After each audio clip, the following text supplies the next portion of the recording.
The past few weeks have thrown many of us into a tailspin of confusion and uncertainty as we seek to understand what this election means to the values of our country, our community, and our friends. Thanksgiving is a holiday that centers around story, and like all narratives, stories have the potential to heal and to nurture. A particularly germane story is Leviathan and the Fox, a legendary midrashic fable. In Jewish tradition, the Leviathan is a sort of mythical sea creature, first referred to in the Torah. When we read about the fifth day of creation, we read, God created the fish of the sea, large and small, including Leviathan. And from this verse, many legends sprouted up about the Leviathan that describe him as unbelievably huge and fierce. And this story is one such legend based on this vision of him as an ancient monster who ruled the creatures of the land and sea.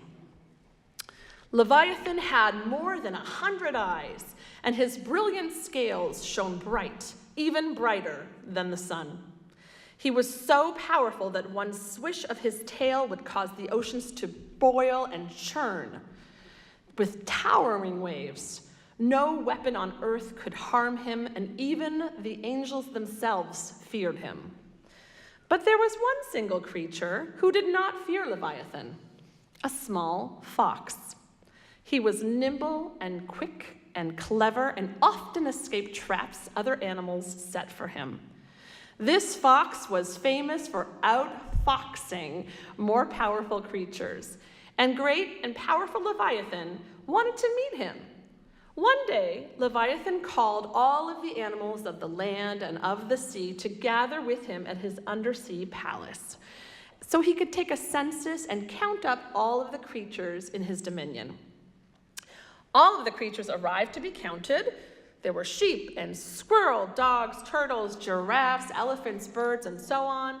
One by one, every creature appeared before Leviathan. But one was missing. Can you guess who? The fox. Leviathan said to himself, if this animal is so clever, he may be very useful to me. He may even have powers that I don't have. And if the fox is so powerful, all I have to do is eat his heart, and then I will have his power and become the cleverest of all the creatures. I would even be able to outfox the fox. Leviathan sent two of his most trusted servants, Swordfish and Sea Bass, to find Fox to bring him to his undersea palace. The fish swam all over the seas, searching for the fox, until one day they spied a lone creature dancing along the edge of a beach. Since they had never seen a fox before, the two fish approached and asked where they could find Fox. The dancing animal told the two fish, go to a place where the water meets the land and where you see the fairest creature dancing like the wind, so that will be the fox. So they turned and began to search. But then Sea Bass began to think, a place where the water meets the land, a fair creature dancing. Wait, he said, that sounds like, you're right, says the fox, that's me. The fish invited Fox down to Leviathan's palace, saying that he would be treated as the king's most honored guest. They cajoled him with sweet words. Our king has a huge feast for you, they said. He has heard of your great wisdom and desires to meet with you. In fact, he invited you to be his most trusted advisor. You will never leave his side, and you will never have to hunt again for food. At that, the fox's interest was piqued. Okay, he said, but I can't swim. How will I get there? Oh, that's no problem, Swordfish said, smiling. Just hold on to my fin and keep one foot on Sea Bass's tail. You'll be safe with us. So Fox jumped on their backs and set off to see Leviathan. As they swam through the cold waves, though, and the land began receding far behind them, Fox started to feel uneasy. "Oh, fish," he asked them, "now that you have me on your backs, far from my home, tell me the truth. Why does Leviathan want to meet me?" Now that the fish had Fox where they wanted him on their backs, they had nothing left to hide, and they revealed that their king, Leviathan, wished to be the cleverest of all creatures as well as the strongest, and he planned to take Fox's heart and eat it. "You won't be the guest at the feast," they laughed. "You will be the first course." Fox shivered from the tip of his nose to the end of his tail. "Is this how my glorious life will end?" he asked himself. Any ideas of what he did? Can you think of how he might have outsmarted them? I'll give you the answer. Fox thought for a moment, and then his eyes lit up. He spoke to the fish very sweetly and said, "My friends, if only I had known what you wanted, I would have taken my heart with me, but unfortunately, I left it at home." "What?" cried the fish. "You don't have your heart?"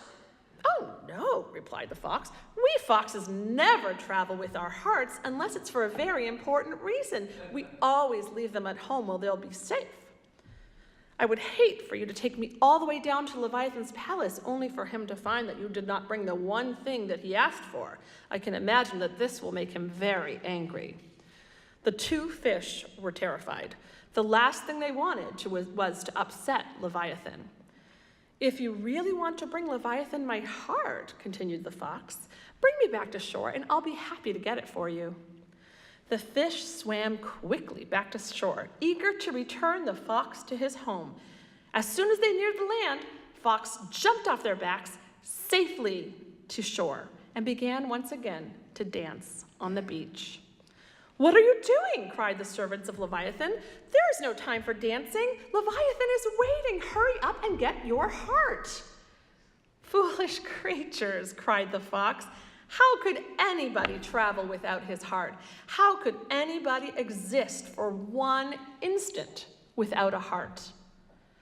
"You've tricked us," wailed swordfish and sea bass. "Of course I did," replied the fox. "I've escaped all traps that have ever been set for me, even by the angel of death himself. Do you really think I could be fooled by a couple of silly fish?" And with that, he went dancing off to his secret lair. As for the two servants of Leviathan, well, they swam back very slowly to tell their master what had happened. Leviathan listened to their tale, and after scolding them soundly for their failure, he opened up his great mouth and swallowed them. What a story. I'm guessing that for many of us, it strikes a deep chord on this particular Shabbat. Leviathan uses fear-mongering as a way to authorize his power and his status. The swordfish and sea bass are eager to do Leviathan's bidding without questioning his authority or integrity. The fox, however, is nimble in how he navigates the dangers around him. He protects himself. He leaves his heart at home. Notice we're not told that he leaves his brain or his cleverness at home. It was his heart. For sure, Fox's ability as a stellar critical thinker was a key to his survival, but what he has in the end over Leviathan is heart, with all that that implies: compassion, care, empathy. We can be ruled by fear, or we can be ruled by heart.